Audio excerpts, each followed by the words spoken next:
Hey y'all, welcome back to Twin Oaks Family Farm. And this is Melissa. It's March 29th, 2024 that we're recording here. We're going to basically, so we are in the meat reproduction barn. Did I just say that? I was kind of distracted here. Okay, so meat birds over here.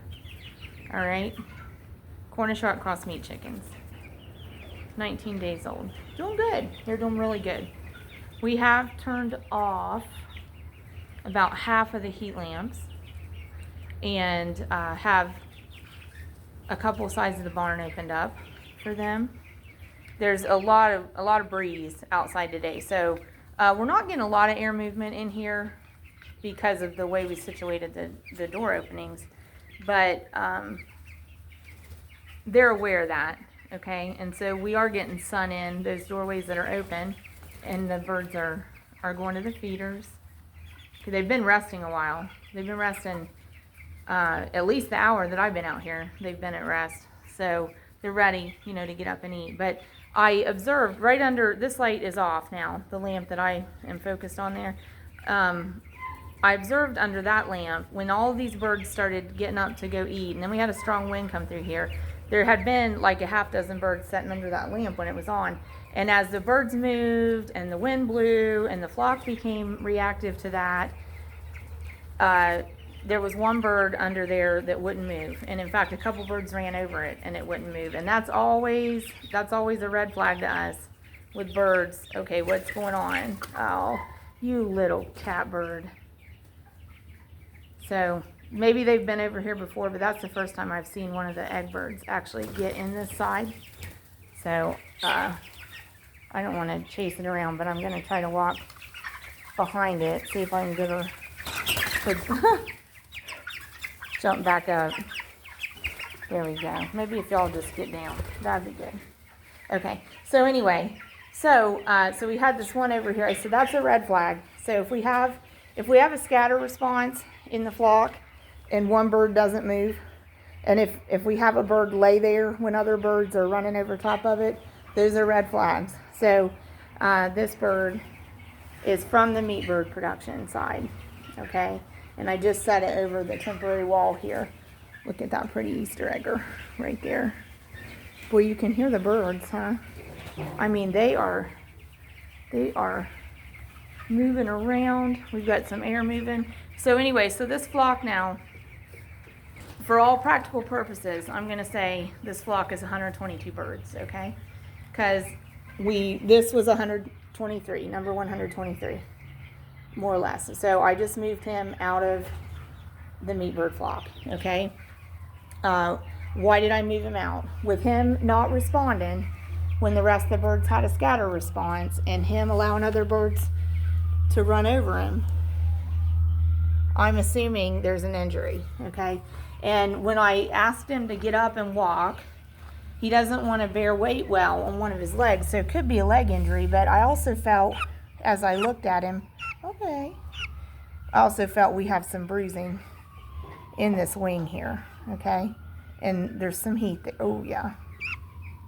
Yeah, so there's a lot of heat right here in this wing, and there's some bruising right here in this wing. So there's at least a wing injury, okay? And there may be a leg injury, all right? So will this bird make it through production at this point? I don't know.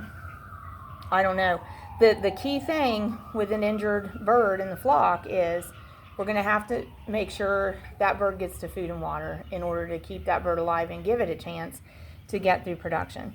If I left it in this flock, these birds aren't busy and they're not going to be as active as the egg production birds, but there's more of them and they're all going to compete for the same resources.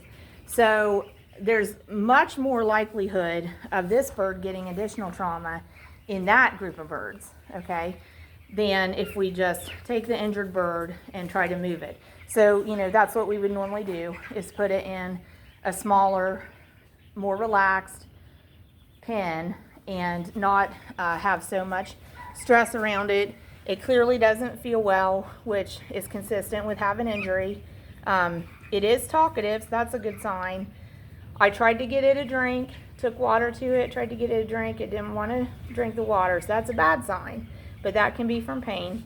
Don't know if it's eating. So I'm going to observe it here to make sure that these birds don't, and they're back in the corner there. I'm going to observe for a little bit longer to make sure that these birds don't, you know, try to attack this bird. But so far, I've seen those birds interact with this bird and be pleasant to it.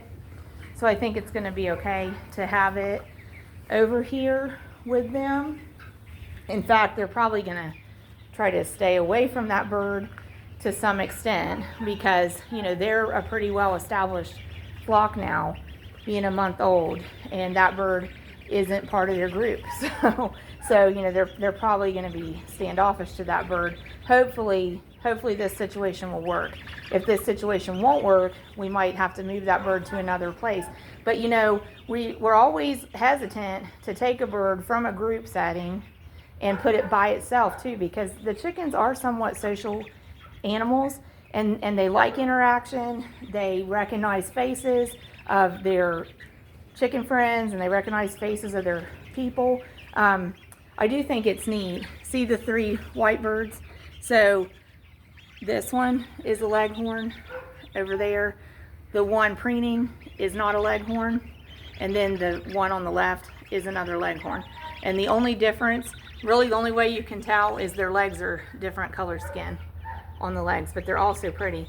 But this one of these white leghorns was over there with the Cornish rock cross bird, and it's amazing how together, you know, they look very, very similar. But that Cornish rock cross is younger, and I've done this math, but now trying to say it, I'm kind of drawing a blank. What's the age difference? About 11 days. So the Cornish rock cross is 11 days younger than this bird, but the Cornish rock cross is bigger bodied than these birds for sure, and definitely bigger in the legs and toes, but shorter. The Cornish rock cross is shorter in stature and shorter necked. So this is that Cornish rock cross, and he's just not feeling good. Looks like injury. I'm going to try to nurse him back and help him get well, and sometimes they do, but we need to not have other birds running over him. We need to be able to bring food and water to him, and I'll work with him some, you know, like having him gently stand up and bear a little bit of weight on his legs several times throughout the day, and we'll just see where it goes. But that's about the only intervention we can do for these meat birds. So anyway, I didn't know we were going to get the opportunity to kind of show you that and talk about that, but you know, you can see resting is normal for them. But I would say the way the feathers are puffed out on this bird, you know, that's kind of a reaction to pain and discomfort in birds a lot of the time. So that is an indicator there. But I'm going to try to give this one water and put food near it again, and we'll see how things go. We'll keep you updated, but we're going to try that. We're going to try letting that meat bird stay with this group of birds, and we're going to observe how they treat it, and we're going to, for all purposes, we're going to say that the meat bird flock that's going to make it through production, the number is probably 122 now. So all right, y'all, join us in the meat bird barn another time. Thanks so much. God bless you.